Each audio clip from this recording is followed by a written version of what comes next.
Hey everyone, I recently released a subd kitbash library for VFX and games, and while making the kitbash set, I thought a good topic to talk about in terms of subd modeling tips would be the poor man's bevel. It's something that we use quite often in VFX, and what it is, it's just essentially a floating piece of geometry. So if I just separate this in itself is a completely separate piece of geometry than this.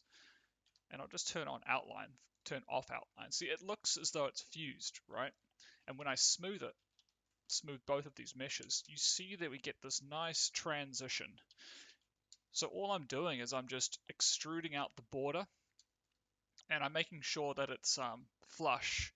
So I tend to make sure it's not perfectly flush. So if I just snap this down, you can see there's a bit of like Z fighting going on, and this will actually smooth really nicely. However, I like the low resolution mesh to not visualize that Z fighting. So I tend to just get this edge here, GG, give it a slight slide, just so we don't get any of that Z fighting. And it looks as though these are perfectly fused together. And in terms of UVs, because, if I was to UV this, and these meshes would join together, I would cut the seam right in the middle here. And essentially we're doing the same thing because the UV seam is going to be running around this form, which is, extruding out, which is, how we would do it the normal way. And it's just really handy and it saves a ton of time because if I was to cut this in, it can definitely be done. But I might need to increase the resolution of this mesh underneath it so I can ensure that these loops run properly. But not having to worry about the fusing of these two meshes is a huge time saver. So that's just one example here. Another one is this one here. So if I split this off and I smooth this and I smooth this, you can see that this blends really nicely. And we have some pretty complex transitions here. It's not just on a flat surface, so you can get away with quite a lot. You can see there is a little bit of artifacting going on here where the normal doesn't perfectly blend, but that's just not noticeable. And you can just see the outline, the back face there here. But again, at a distance, you're just not going to notice this, and it works perfectly well. Because if I was to fuse this mesh here, that would be really painful, just blending all of these in. So yeah, huge time saver. Another thing to take note of is that it's a good idea. You can see that these two lines perfectly line up. Sometimes I like to just make sure this is ever so slightly smaller, like so, um, so that we don't get any, artifacting there. We do get a little bit here. So if I was to match the subdivisions, so if we just place two subdivisions on both of these, it's not perfect, but it works quite well.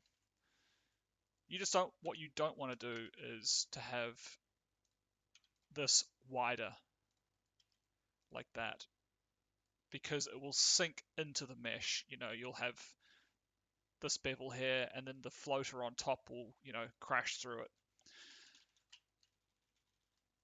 So yeah, that's just another example. And last one is this particular mesh here. And this one is a little bit more tricky. And the reason being is because I'm trying to blend on curvature. And it's difficult to do this when the loops don't match. So if I had a loop that was perfectly in line with these, it would blend much more easy, but we don't have that in this case because we're trying to save on time, right? So in this particular situation, what you can do is take the perimeter here and let's just face project and just exclude the edited and the active object. And then what I like to do is just smooth this mesh a lot underneath it. So this is pretty highly subdivided. Something crazy, maybe 3 is probably enough here. And then what I'll do is I'll grab the border of this, and then I will G, hold Control, and I will snap these edges onto the smooth version, right?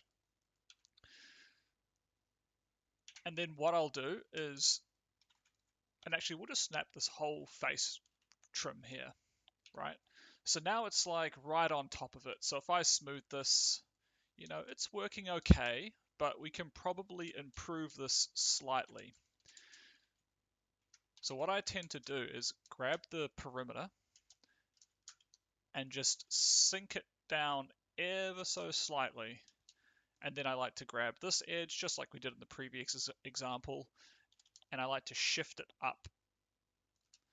So that way I ensure that it's definitely connecting with that surface, and we can get away with a lot more on curved surfaces. So there we get this nice bevel going around, and it blends really nicely onto curvature, and we don't need to be as cautious about matching up the resolution of the floating object with the underlying mesh.